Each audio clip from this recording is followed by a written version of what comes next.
Hare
आज की कथा भगवान के दूसरी वर्षगांठ मनाने का समय आ गया है। पहली वर्षगांठ के समय भी आकाश में बूंदें झर रही थी। आज भी मेघ मुक्ता सदृश जल बिंदुओं की वर्षा कर रहे हैं।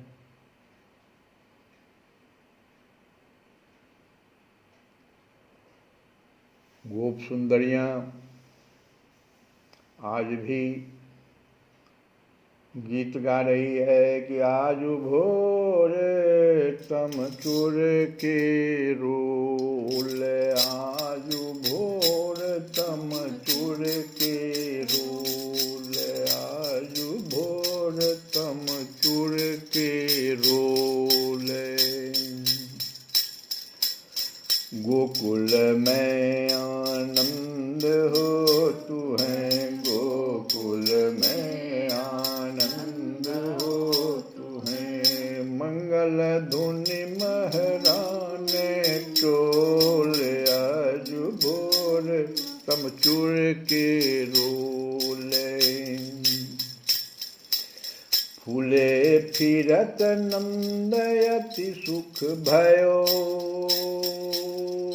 हरसि मंगावत फूल तमोल, फूली फिरति जसोदा तन मन, उबटि कान अनवाई अमोल, आजु भोर तम चुर के रोल।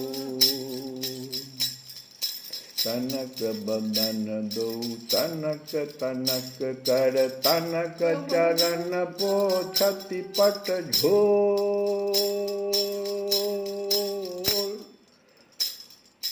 कान गरे सोहति मणिमाला, अंगय भूषण अंगुरनि गोल, आजु भोर तम चूर के रोल। फिर चौतनी ढिटौना बिन्नो, आँखिया जी पहिराई निचोल, श्याम करत माता सो झगड़ो, अटपटात कलबल करी बोल, आजु भोर तम चूर के रोल, आजु भोर तम चूर के रोल। दो कपोल गही कै मुख चूमति, बरस दिवस कही करति कलोल, सूर श्याम ब्रज जन मन मोहन, सूर श्याम ब्रज जन मन मोहन, बरस गांठी को डोरा खोल, आजु भोर तम चूर के रोल, आजु भोर तम चूर के रोल। और ब्रजेश्वरी आनंदमत अस्त व्यस्त भाव से आदेश दे रही है क्या? अरे मेरे लालन की आजू बरस गांठी, सब सखिनी को बुलाए मंगल गान करावो, चंदन आंगन लिपाई मुतियनि चौके पुराई, उमंग अंगनी आनंद सो तूर बजावो, मंगल गान करावो। मेरे कहे विप्रनी बुलाई, एक शुभ घड़ी धराई, बागे चीरे बनाई भूषण पहिरावो, मंगल गान करावो, मंगल गान करावो।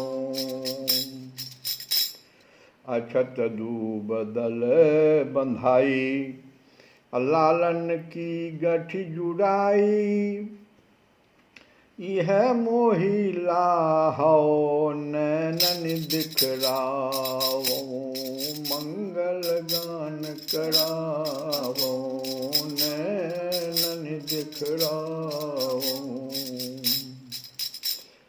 पंचरंग साड़ी मंगाई, बधुही जननी पहिराई, नाचै सब उमंग अंग आनंद बढ़ाबो, मंगल गान कराबो, मंगल गान कराबो।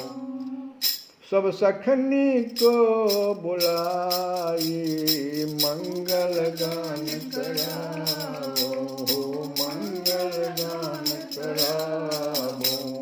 नंद रानी ग्वारिनी बुलाई, यह रीति कही सुनाई, अब बेग करो किन विलंब कहे लगावो, मंगल गान करावो, मंगल गान करावो। अंतर केवल इतना है, उस साल में पहली वर्षगांठ और दूसरे वर्षगांठ में अंतर क्या है कि उस समय श्री कृष्णचंद्र की जितनी आयु थी आज उससे 1 वर्ष अधिक हो गई। यही तो अंतर है। उनके श्री अंगों का सौंदर्य, नित्य नवीन लावण्य, मधुरिमा, ये सब क्षण क्षण में बढ़कर कोटि कोटि गुणित हो गए तथा पूर्ववासियों का, विशेषतः ब्रज सुंदरियों का आनंद अपरिसीम बन गया है।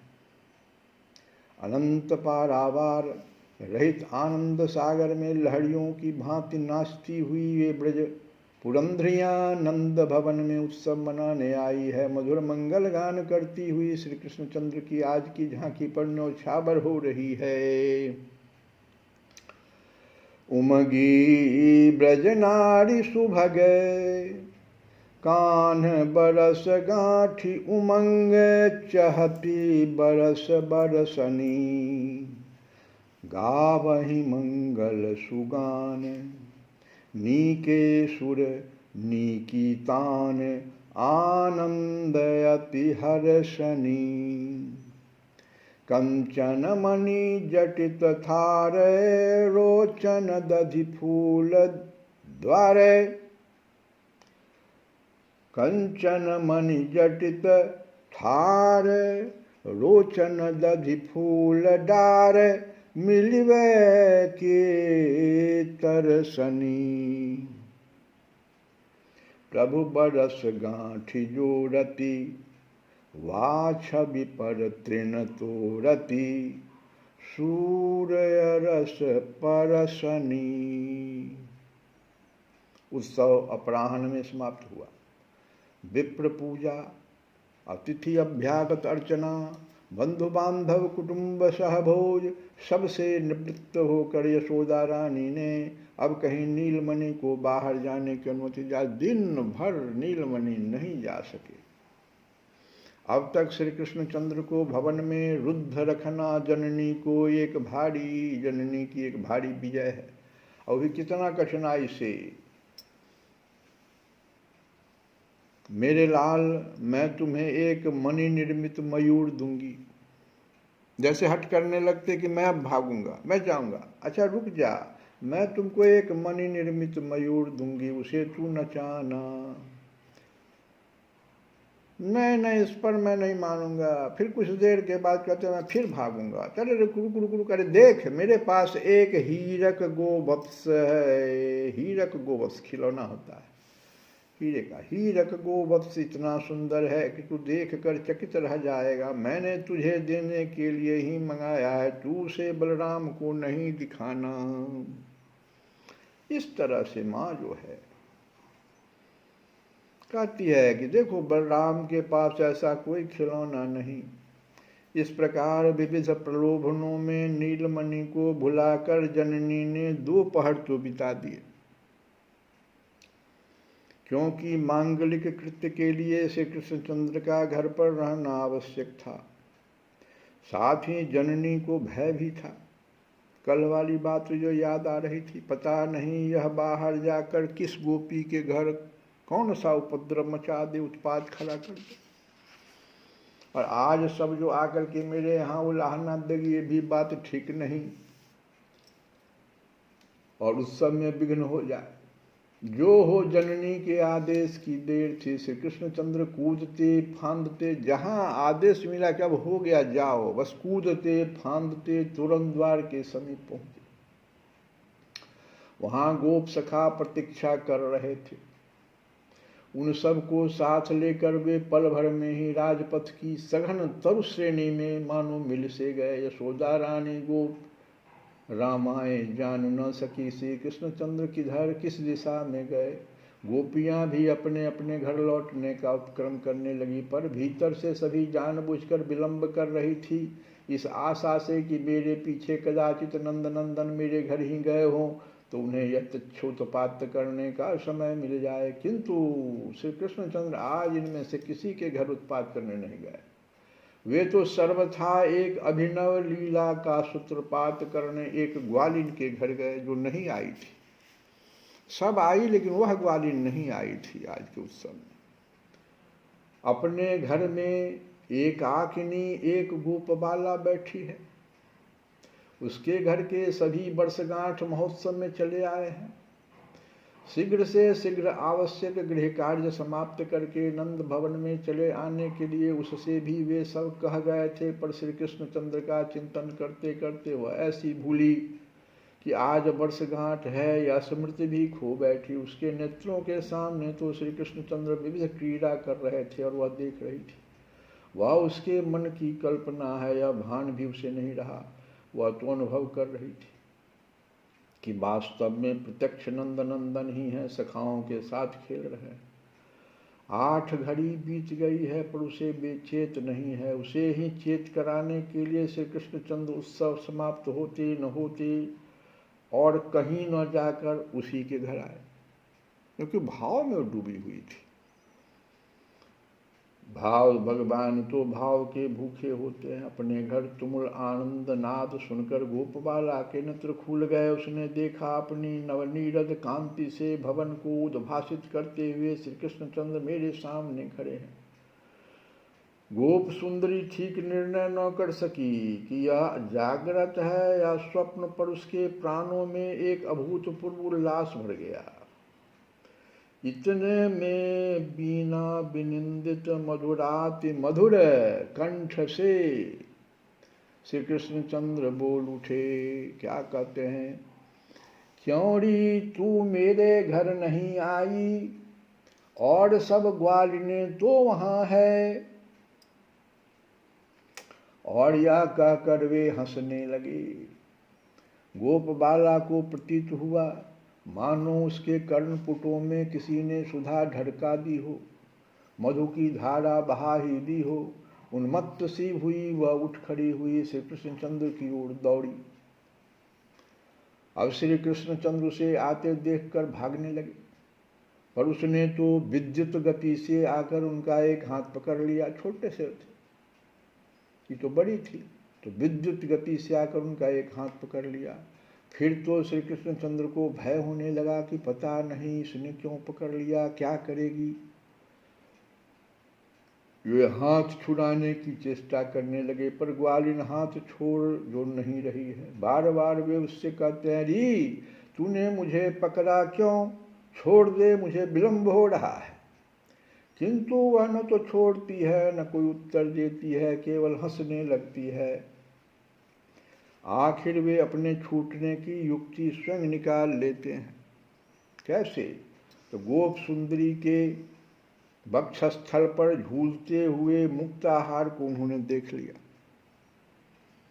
बस दूसरे हाथ से उसको खींचकर तोड़ डाल दिया।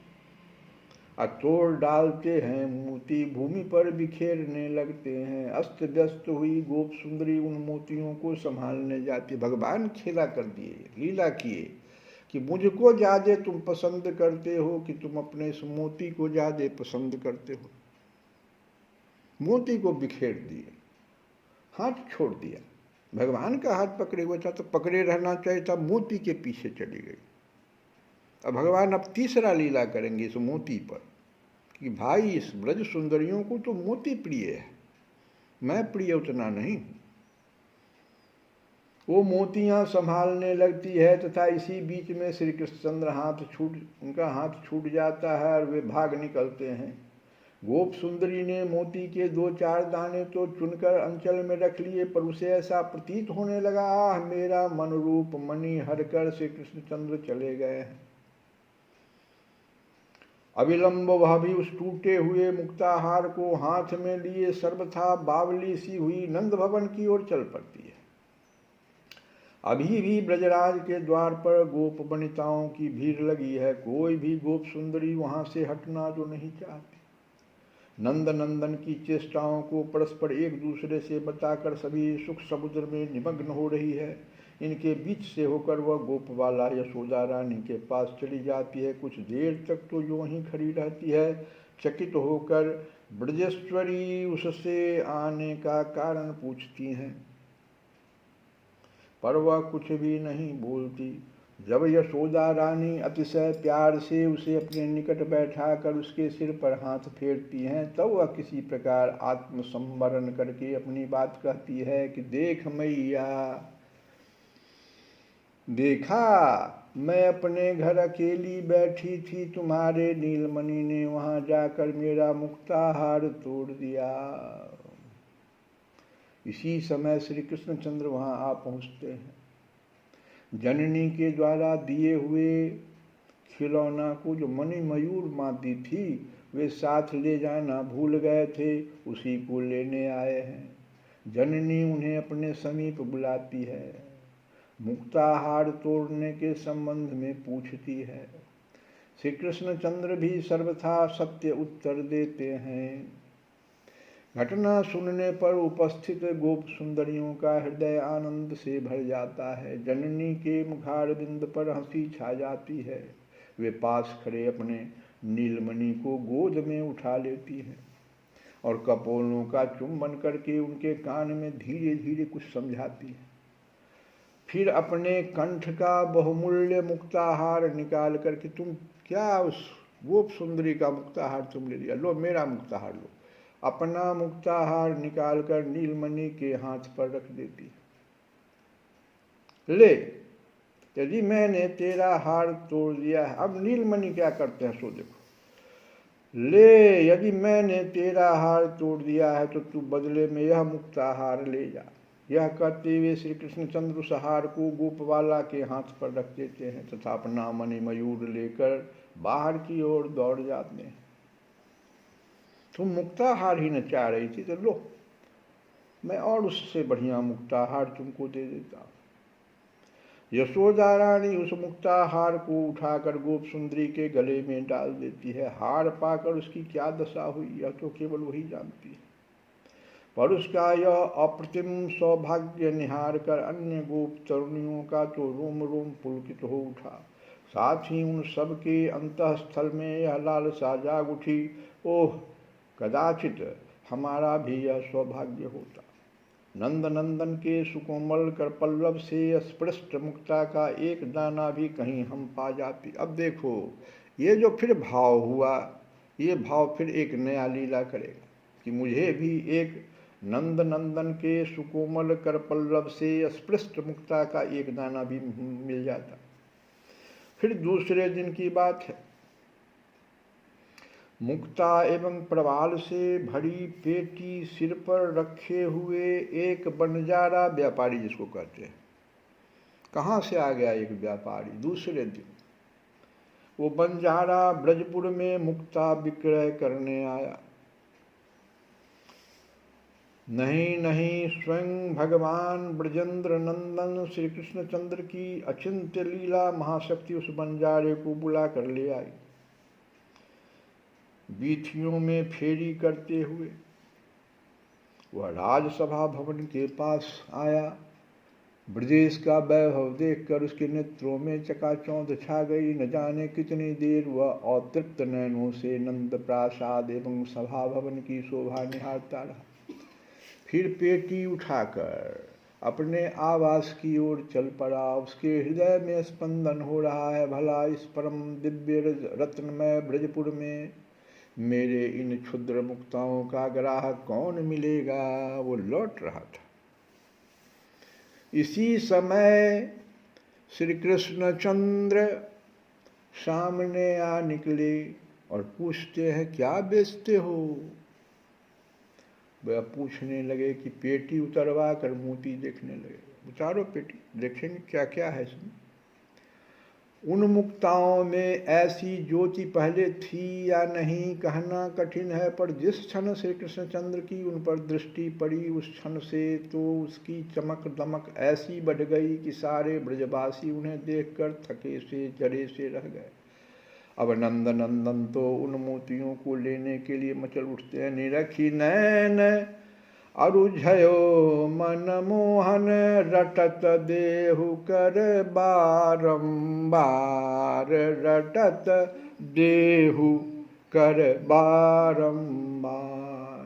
बंजारा पहले तो नंद नंदन की ओर निर्निमेष नयनों से देखता रहता है, फिर एक परम सुंदर मोती उनके कर पल्लव पर रख देता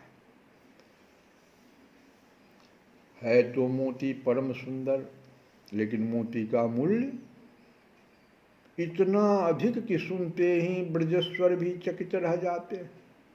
और लौटाने का तो प्रश्न ही नहीं, क्योंकि उस सुंदर मोती की ज्योति पर नंद नंदन रीझ जो गए हैं। निरखी नयन अरुझयो मन मोहन रटत देहु कर बारंबार। अपने हाथ पर रखे हुए हैं और दूसरे के हाथ पर भी नहीं देते। दूसरा कहता है हमको दो तो नहीं देते हैं। दीर्घ मोल कहो व्यापारी, रहे ठगे सब कौतुक हार, कर ऊपर लय राखी रहे हरि, कर ऊपर लय राखी रहे हरि, देतन मुक्ता परम सुधार। नहीं देंगे। पुत्र का हठ देखकर ब्रजेश्वर उस मोती का मूल्य चुका देते हैं। श्री कृष्णचंद्र की विजय होती है। वे मुक्ता हाथ में लिए भवन के प्रांगण में चले जाते हैं, किंतु आज तो उन्हें एक नया खेल खेलना, क्योंकि सारी ब्रज सुंदरियां मुक्ता लेने के लिए उनके हाथ से स्पर्श किया हुआ मुक्ता चाहिए सबको। तो एक खेल, नया खेल। इसलिए क्या किए, तुरंत कालिंदी की कर्पूर धवल रज मंगाते हैं। जमुना जी का रज से परम सुंदर एक आलवाल माने थाला निर्मित कर, रजे से परम सुंदर एक थाला निर्मित कर उसमें बीज की भांति उस मुक्ता को बो देते हैं।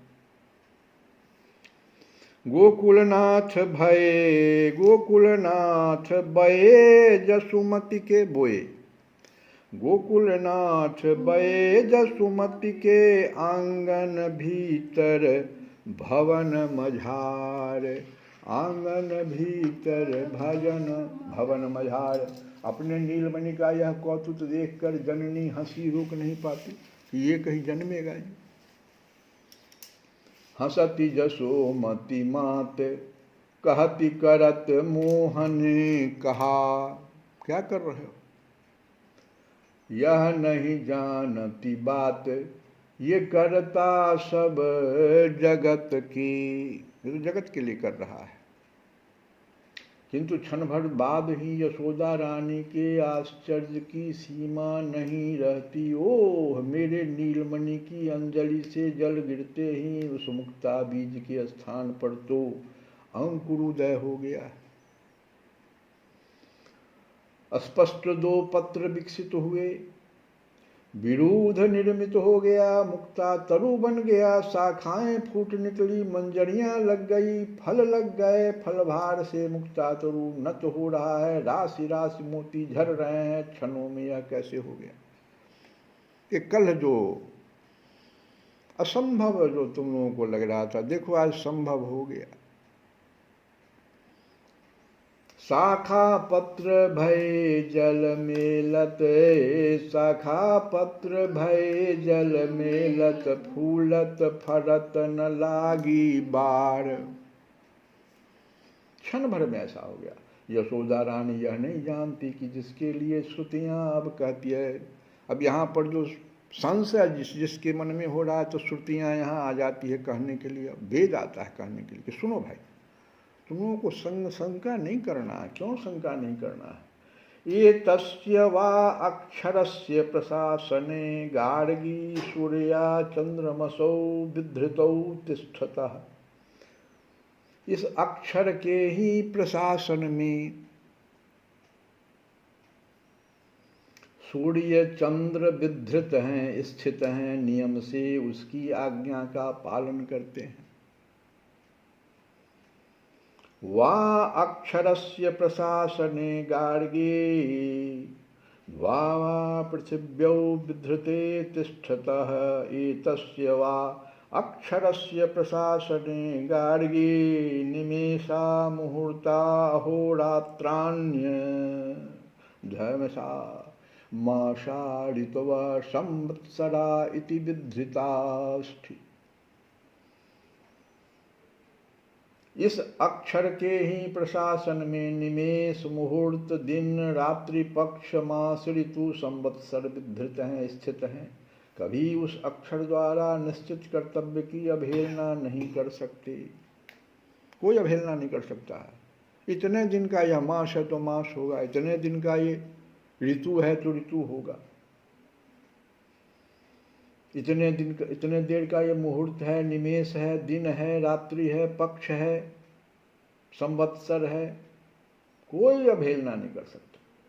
इस अक्षर के ही प्रशासन में हिमालय आदि पर्वत श्रेणियों से नदियां प्रवाहित हो रही है। वाक्षरस्य प्रशासने गार्गी प्राच्योन्या नद्य।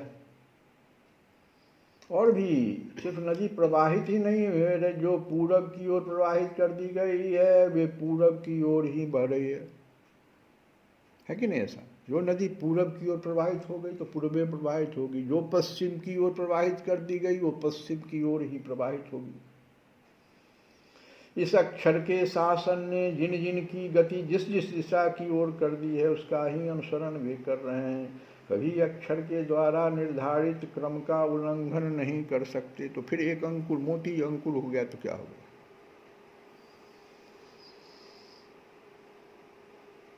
वह अक्षर तत्व भी यशोदा रानी के नन्हे से नीलमणि ही है।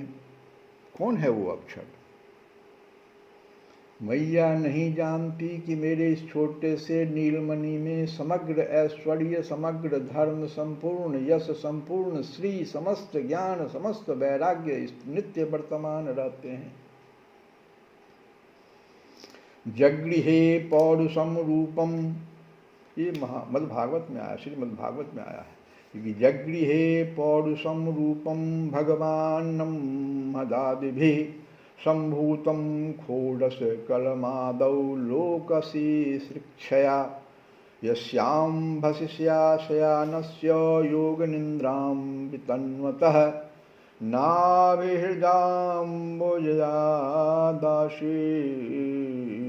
ब्रह्मा विश्वसृजां पति, ब्रह्मा विश्वसृजां पति।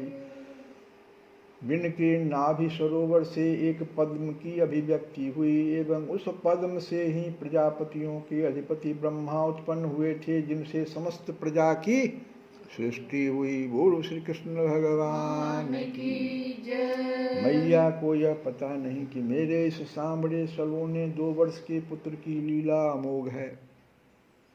लीला से ही मेरा यह पुत्र अपने में ही विशाल विश्व की रचना करता है, पोषण करता है, फिर संहार भी कर लेता है, किंतु ऐसा करके भी यह इसमें आसक्त नहीं होता। ऐसा यह विलक्षण है। नट की भांति, नट की उपमा दे देते हैं। सबका ये शासक है, यह परम स्वतंत्र है, इसका शासक कोई नहीं। जैसे नट के अभिनय संकेत को, उसके संकल्प को अनजान मनुष्य नहीं जान सकते, वैसे मेरे शिशु के संकल्प से रचित इन विविध नाम रूपों को, जगत को, इसकी विविध विचित्र लीलाओं को कुबुद्धि से भरे जीव तर्क लगाकर भी जान नहीं सकते। इसकी लीलाएं तो अत्यंत दुर्विज्ञ है। श्रीमद् भागवत में ऐसा आया है, सो वा इदं विश्वम अमोघ लीलः सृजत्यवत्यति न सज्जतेऽस्मिन् भूतेषु चान्दहित आत्मतंत्र खाड्वर्किक जिघ्रति खड्गुणेशः नो चास्य कश्चिन्नुपेन धातुरवैति जन्तुः कुमनीश उतौ नामानि रूपाणि मनोवचोभिः संतन्वतो नटचर्यामिवाज्ञः नटचर्यामिवाज्ञः। जैसे नट के अभिनय संकेत को नहीं समझ सकता कोई। यदि यशोदा रानी को इस रहस्य का पता होता तो अपने नीलमणि के द्वारा रचित इस मुक्तातरु को देखकर उन्हें आश्चर्य नहीं होता। नित्य वात्सल्य रस घनमूर्ति ब्रजेश्वरी इस ऐश्वर्य का अनुसंधान भी ले सके, इतना अवकाश ही उनके हृदय में कहाँ है। श्री कृष्णचंद्र का ऐश्वर्य कभी जननी का दर्शन करने आता भी है तो दूर से ही वात्सल्य की किसी क्षुद्र लहरी में बह जाता है। ब्रजस्वरी तो स्तंभित खड़ी रहती है, लेकिन यह समाचार ब्रजपुर में फैलते देर नहीं लगती। दल की दल गोप सुंदरियां अब दौड़ पड़ी। जो कल जो भावना की भाव ब्रज सुंदरियां कि हमें भी एक वो मोती मिल जाता, तो सारी गोप सुंदरियां दौड़ पड़ी। सुनते ही जो जिस अवस्था में थी वैसे ही चली आई। उन्हें अपने नेत्रों पर विश्वास नहीं हो रहा। मत हो, पर श्री कृष्णचंद्र की उमंग तो उनमें समा नहीं रही है। नाच नाच कर वे अपनी अंजलि को मोतियों से पूर्ण कर लेते हैं तथा निकट आई हुई ब्रज तरुणी के अंचल में उड़ेल देते हैं। 6:30 पहर पूर्व जिन ब्रज तरुणियों ने श्री कृष्ण कर अस्पृष्ट मुक्ता के एक दाने की चाह की थी, उनके अंजलि ब्रजेंद्र नंदन ने राशि राशि मुक्ताओं से भर दिए। देखो, कल की कथा में भी हम लोग ये गोप सुंदरियां हैं कौन, ध्यान दो। हम लोग नवधा भक्ति में गाते हैं कि पहला है सुनना, है ना, दूसरा है कीर्तनम, श्रवणम कीर्तनम अस्मरणम। भगवान कहे तुम तीनों भूल गया रे, तुम लोग तो आया था हमारे ब्रजपुर में, क्यों आया था तुम लोग, क्यों जन्म लिया, तुम लोग तो यही करने आया था ना। न श्रवण करते हो, तुम लोग अपनी अपनी बात सुनते रहते हो, बोलते रहते हो। तो हम कुछ लीला करेंगे तो उसका आपस में बातचीत करते रहो, एक दूसरे को सुना, श्रवणम, कीर्तन करो उसका खूब, अब मेरे ही लीलाओं का स्मरण करते रहो। इस तरह का एक भाव पैदा कर दिए भगवान। जो तुम लोग आए थे जिस कार्य के लिए, उस कार्य को कर नहीं रहे तो करो।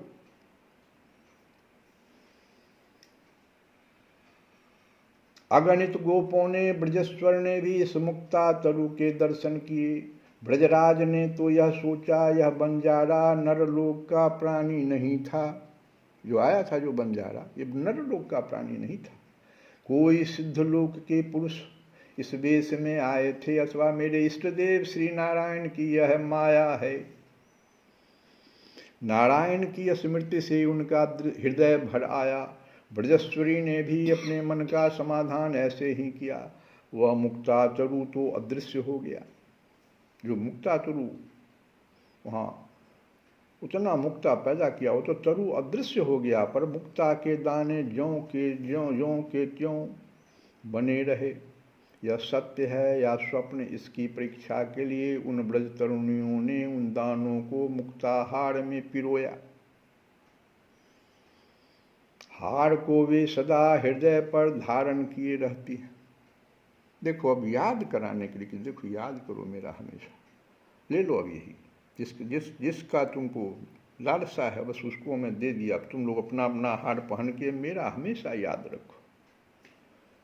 हार को वे सदा हृदय पर धारण किए रहती हैं। हार के प्रत्येक मुक्ता से उन्हें श्री कृष्ण के परम सुखमय स्पर्श का अनुभव होता है, क्योंकि भगवान के कर का स्पर्श है उसमें।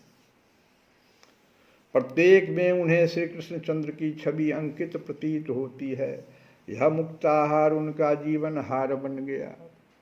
बताए ना, ये तीन जो हमारा है, श्रवणम, कीर्तनम और स्मरणम बन गया। अवश्य ही इस लीला का वास्तविक मर्म किसी ने नहीं जाना। जानत नहीं मरम सुर नर मुनि, जानत नहीं मरम सुर नर मुनि। ब्रह्मादिक नहीं परत विचार। कौन समझेगा इसको? काहे भगवान ऐसा लीला किए, कोई नहीं समझ सकता। बस यही बात कि तुम लोग आए क्यों थे, भूल गए।